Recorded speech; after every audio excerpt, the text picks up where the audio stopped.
On nous répète depuis toujours que le petit déjeuner est le repas le plus important de la journée.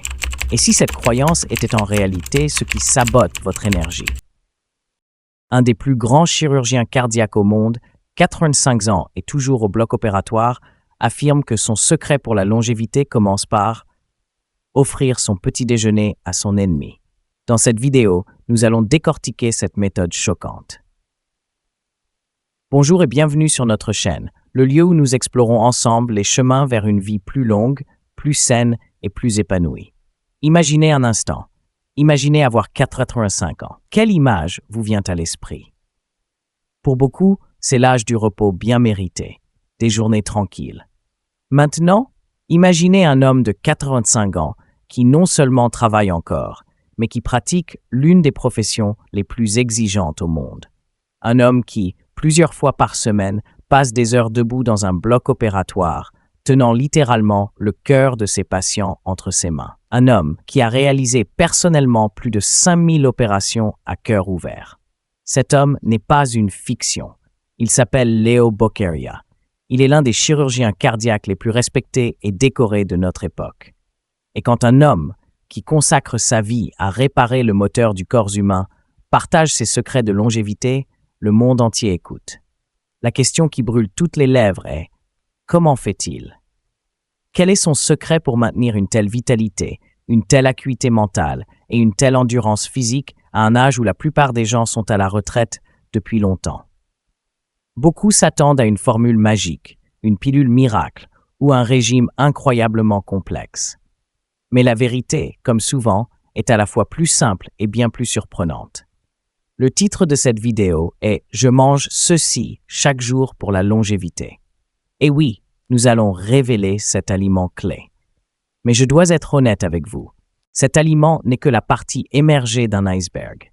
C'est la porte d'entrée vers une philosophie de vie complète, une approche de la santé qui va à l'encontre de presque tout ce que l'on nous a appris. Aujourd'hui, nous n'allons pas seulement parler d'un aliment. Nous allons décortiquer la méthode Bocchieria dans son intégralité. Une méthode qui pourrait bien changer votre façon de voir vos journées, vos repas et votre avenir. Alors, restez avec moi, car ce que vous allez découvrir est puissant, contre-intuitif et potentiellement transformateur.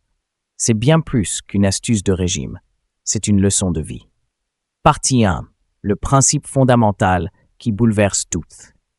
Commençons par le pilier central de la philosophie du Dr Bocchieria. C'est l'idée la plus choquante, celle qui va à l'encontre du dogme nutritionnel que l'on nous martèle depuis l'enfance. Vous connaissez tous ce dicton. Prends un petit déjeuner de roi, un déjeuner de prince et un dîner de pauvre. Eh bien, le Dr Bocchieria nous dit de prendre ce dicton et de le jeter par la fenêtre. Sa règle d'or est exactement l'inverse. Voici sa citation exacte. Le petit déjeuner, donnez-le à votre ennemi, déjeunez avec un ami, et le dîner, gardez-le pour vous. Analysons cela. C'est une véritable révolution. Pourquoi un chirurgien cardiaque de renommée mondiale prône-t-il une telle hérésie? La logique est en fait brillante et basée sur l'énergie et la physiologie. L'énergie du matin, pour l'action, pas la digestion. Le matin au réveil, votre corps est reposé. Votre esprit est idéalement clair. C'est le moment de la journée où vous êtes le plus productif, le plus créatif. Le Dr Bocchieria, en tant que chirurgien, a besoin de toute sa concentration, de toute son acuité mentale et de la dextérité de ses mains dès les premières heures de la journée. Que se passe-t-il lorsque vous consommez un petit déjeuner copieux, riche en glucides et en graisses? Votre corps doit lancer un processus incroyablement énergivore, la digestion. Le sang afflue vers votre système digestif pour décomposer les aliments, absorber les nutriments, et cela se fait au détriment de votre cerveau et de vos muscles. C'est le fameux coup de barre post-repas que beaucoup ressentent après le déjeuner, mais qui peut aussi survenir après un gros petit déjeuner. Pour le Dr Bocchieria, gaspiller cette précieuse énergie matinale pour la digestion est un non-sens biologique. Le matin est fait pour agir, penser, créer, travailler. Il préfère garder son corps et son esprit légers et entièrement disponibles pour les tâches complexes qui l'attendent. Il ne brûle pas son carburant avant même d'avoir commencé la course. Le déjeuner, dans sa philosophie, n'est pas non plus le repas principal. C'est une pause, un moment pour recharger légèrement les batteries, souvent en compagnie d'un collègue ou d'un ami, d'où sa phrase « déjeuner avec un ami ». Il s'agit d'un repas simple qui ne doit pas alourdir et provoquer la somnolence de l'après-midi, un autre fléau de la productivité. On parle ici d'une salade, d'une soupe, d'une portion de protéines légères. L'objectif est de tenir jusqu'au soir, pas de faire le plein. Sous-partie 1.3, le dîner, le repas de la récompense, et nous arrivons au dîner. C'est là que tout change. Pour le Dr Bokeria, le dîner est le repas principal. C'est le repas du roi. Pourquoi? La journée de travail est terminée. Les défis intellectuels et physiques sont derrière vous. C'est le moment de vous détendre, de passer du temps avec vos proches, de décompresser. Votre corps n'a plus besoin de cette concentration intense.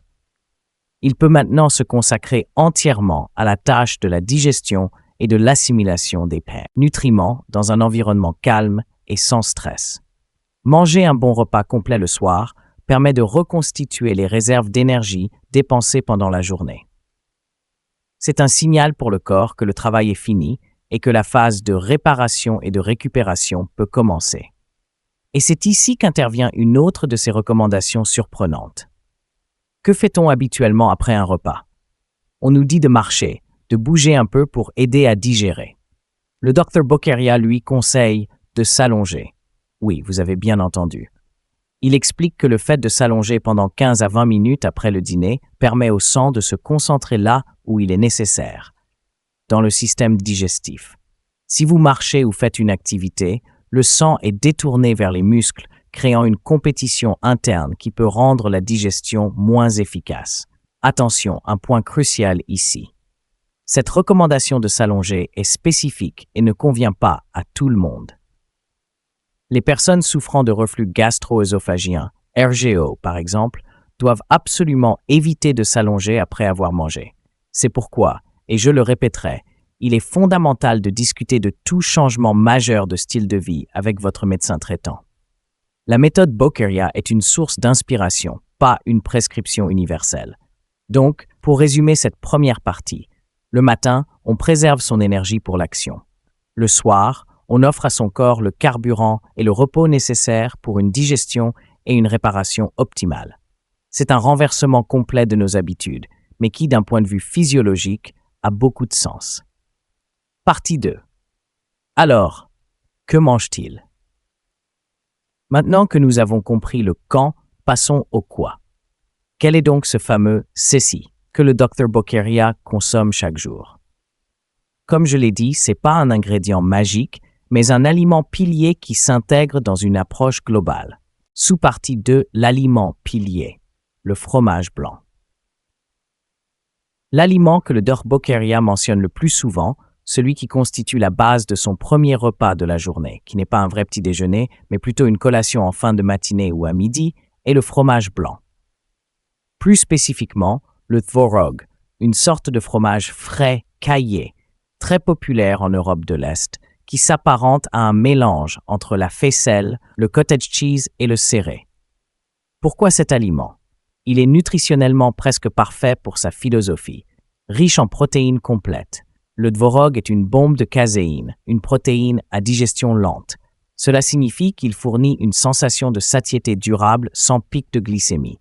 Il nourrit les muscles et le corps sur plusieurs heures. Faible en gras et en sucre, il choisit évidemment la version nature, non sucrée. C'est un aliment propre qui ne surcharge pas le système digestif. Riche en calcium et en phosphore, essentiel pour la santé des os, ce qui est crucial en vieillissant, mais aussi pour la transmission nerveuse et la contraction musculaire. Source de probiotiques. Si non pasteurisé après fermentation, il peut contenir des bonnes bactéries qui nourrissent notre microbiote intestinal, le deuxième cerveau de notre corps, essentiel à l'immunité et à la santé globale. C'est son carburant de la journée. Léger, facile à digérer, mais extrêmement nourrissant. Il le consomme souvent nature ou avec une cuillère de crème fraîche, smetana pour l'onctuosité et parfois quelques fruits. C'est simple, rapide et efficace. Voilà donc le fameux ceci. Ce n'est pas exotique, ce n'est pas cher, c'est accessible. Et c'est là toute la beauté de son approche. Souproussieux, le reste de l'assiette. Bien sûr, il ne mange pas que du fromage blanc. Son alimentation est basée sur des principes de bon sens, souvent oubliés à l'ère de l'ultra-transformation. Légumes et fruits frais. La base de tout. Il insiste sur la consommation de produits de saison, locaux si possible. Des salades, des soupes, des légumes vapeur, les pommes, qu'il considère comme un fruit parfait. C'est la source de fibres, de vitamines et d'antioxydants. Protéines de qualité. Pour son dîner, le repas principal, il inclut des protéines, du poisson, de la volaille et parfois un peu de viande rouge de bonne qualité. La clé est la modération. Il n'est pas végétarien, mais son alimentation est très majoritairement végétale. Les bons gras, huile d'olive extra vierge, avocat, noix. Les graisses sont essentielles, mais il faut choisir les bonnes. Ce qu'il évite à tout prix. C'est presque plus important que ce qu'il mange. Il fuit comme la peste les sodas, les jus industriels, les fast-foods, les plats préparés, les sucreries, les gâteaux. Il les appelle des aliments vides qui volent votre énergie et votre santé. Il a une règle simple. S'il ne peut pas reconnaître les ingrédients ou si la liste est trop longue, il ne mange pas. Il mange 3. La touche controversée. Et il y a un dernier élément, souvent cité et qui fait débat. Le vin rouge. Le Dr Bokeria apprécie un petit verre de vin rouge sec de bonne qualité avec son dîner. Il soutient que, consommé avec une extrême modération, il peut avoir des effets bénéfiques grâce à ses polyphénols, comme le resveratrol, un puissant antioxydant. Cependant, soyons extrêmement clairs à ce sujet. C'est probablement la partie la plus délicate de ces conseils. La science sur l'alcool est très partagée, et de nombreuses études récentes soulignent que même une petite quantité d'alcool peut présenter des risques pour la santé. L'alcool n'est jamais une nécessité. Si vous ne buvez pas, ne commencez surtout pas pour des raisons de santé. Si vous appréciez un verre de vin, la clé absolue est une modération draconienne. On parle ici d'un petit verre, bouteille. Pour beaucoup, le risque l'emporte sur les bénéfices potentiels. Encore une fois, parlez-en à votre médecin. La philosophie alimentaire du Dr Bokeria est donc un retour aux sources. Manger de vrais aliments, privilégier la simplicité, écouter son corps et surtout, inverser le rythme de nos repas pour optimiser notre énergie. Partie 3. Au-delà de l'assiette. Les 3 autres piliers de la vitalité. Penser que le secret de la longévité du Dr Bokeria ne réside que dans son alimentation serait une grave erreur. Son assiette est le carburant, mais il y a 3 autres moteurs qui font tourner la machine. Pilier 1. L'activité physique intelligente. Vous n'allez pas voir le Dr Bokeria soulever des poids de 100 kg à la salle de sport ou courir des marathons. Son approche de l'exercice est, comme le reste, basée sur le bon sens et la durabilité. Son activité favorite, la marche. Il marche autant qu'il le peut. C'est une activité douce pour les articulations, excellente pour le système cardiovasculaire et qui permet de s'oxygéner et de clarifier l'esprit. Il aime aussi la natation, qu'il considère comme le sport parfait, car il fait travailler tous les muscles sans aucun impact. La leçon ici n'est pas l'intensité, mais la régularité. Mieux vaut 30 minutes de marche chaque jour qu'une séance de sport brutale une fois par semaine qui vous laisse épuisé et courbaturé. Le mouvement doit être un plaisir, une partie intégrante de la journée, pas une corvée. Monter les escaliers, jardiner, danser dans son salon, tout compte. Le pire ennemi, selon lui, est la sédentarité, le fait de rester assis des heures durant. Pilier 2, l'optimisme et la passion comme moteur. C'est peut-être le pilier le plus important et le plus difficile à quantifier. Quand on demande au Dr Bokeria son secret ultime, il répond souvent l'optimisme. Il est profondément convaincu que l'état d'esprit a un impact direct sur la santé physique. Une personne pessimiste, anxieuse ou en colère vit dans un état de stress chronique. Ce stress libère des hormones comme le cortisol qui, à long terme, sont dévastatrices pour le corps. Elles augmentent la pression artérielle, affaiblissent le système immunitaire, favorisent l'inflammation. Le Dr Bokeria cultive l'optimisme.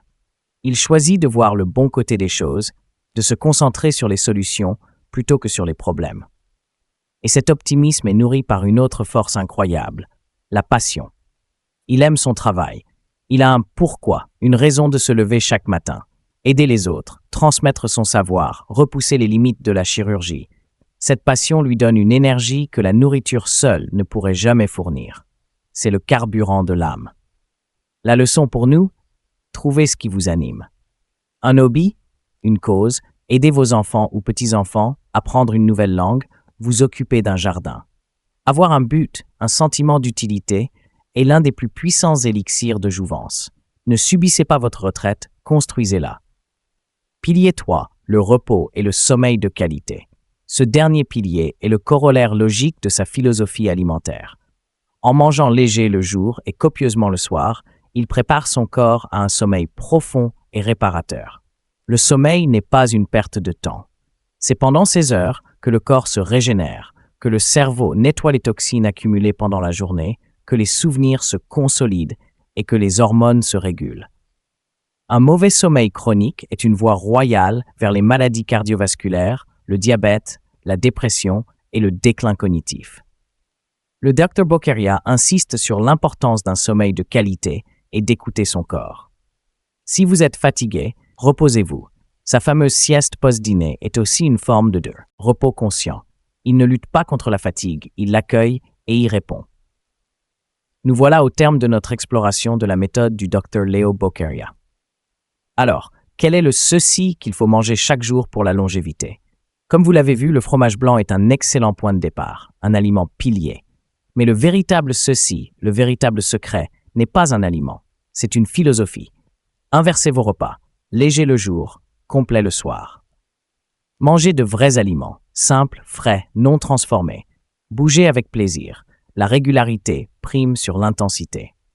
Cultivez l'optimisme et la passion. Trouvez votre raison de vous lever le matin. Respectez votre repos. Le sommeil est votre meilleur allié régénérant.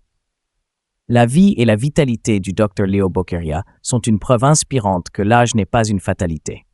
C'est une invitation à remettre en question nos certitudes, à expérimenter et à écouter notre propre corps.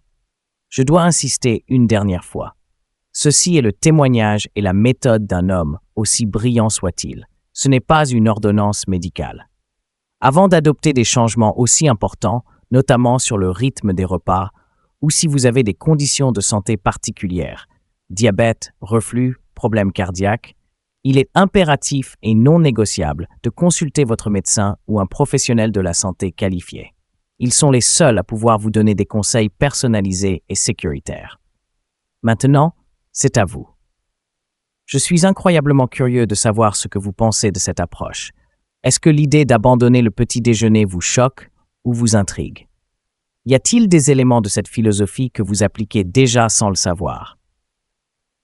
Quel est, selon vous, le pilier le plus important? L'alimentation, l'activité physique ou l'état d'esprit? Dites-moi tout dans les commentaires ci-dessous. J'ai hâte de lire vos réflexions et de démarrer la conversation. C'est en partageant nos expériences que nous nous enrichissons mutuellement. Si cette vidéo vous a éclairé, inspiré ou vous a fait réfléchir, la meilleure façon de soutenir notre travail est de cliquer sur le pouce bleu. C'est un petit geste pour vous, mais qui nous aide énormément. Et bien sûr, si vous souhaitez recevoir d'autres analyses approfondies sur la santé, la longévité et le développement personnel pour vivre une vie pleine et entière, abonnez-vous à la chaîne et n'oubliez pas d'activer la petite cloche pour être notifié de chaque nouvelle vidéo. Merci infiniment pour votre temps et votre attention. Prenez soin de vous, soyez curieux et n'oubliez jamais que vous êtes l'architecte principal de votre santé. À très bientôt.